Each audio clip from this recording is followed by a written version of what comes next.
Welcome friends. आज की हमारी कहानी का नाम है राजा की रानी। तो आइए कहानी शुरू करते हैं। बहुत ही दूर एक जंगल में एक बहुत बेवकूफ़ और सुस्ती का मारा राजा रहता था। दुनिया में शायद ही कोई जानता था कि उसकी सल्तनत कहाँ वाक़ है। वो सारा दिन अपने तख्त पर लेटा रहता और उसके मुलाजिम मोर के परों से बने पंखों से उसे हवा करते रहते। एक दिन उसने फैसला किया कि उसे भी शादी कर लेनी चाहिए। उसने अपने वज़ीरों और मुशीरों को दुनिया के हर कोने में भेजा। उसके वज़ीर और मुशीर भी उसी की तरह के अक्लमंद थे। उसने वज़ीरों को कहकर भेजा था कि उसकी बीवी ऐसी हो जो ज़मीन पर भी चल सके और हवा में भी उड़ सके, जिसकी शक्ल इंसानों जैसी लेकिन वो इंसान न लगती हो, उसके 4 बाजू और 4 टांगे हों।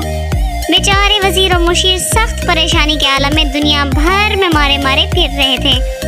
तभी उन्हें रास्ते में एक बहुत अक्लमंद बूढ़ा मिला, जिसे उन्होंने अपनी मुश्किल बताई।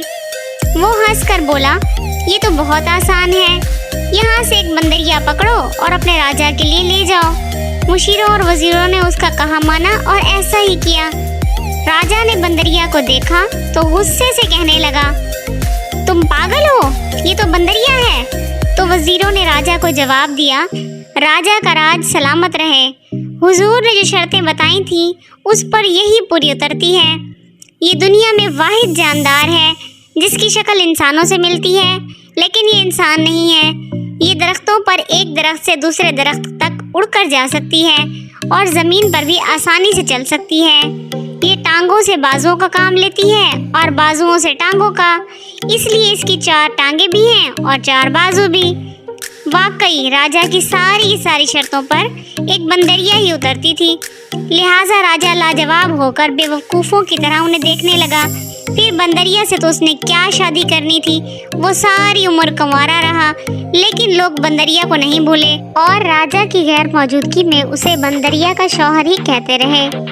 तो फ्रेंड्स, कैसी लगी आपको हमारी कहानी कमेंट में ज़रूर बताइए। और अगर अभी तक आपने हमारे चैनल को सब्सक्राइब नहीं किया तो अभी सब्सक्राइब करें और बेल आइकन ज़रूर दबाएं ताकि आपको नई आने वाली वीडियोस का नोटिफिकेशन मिलता रहे।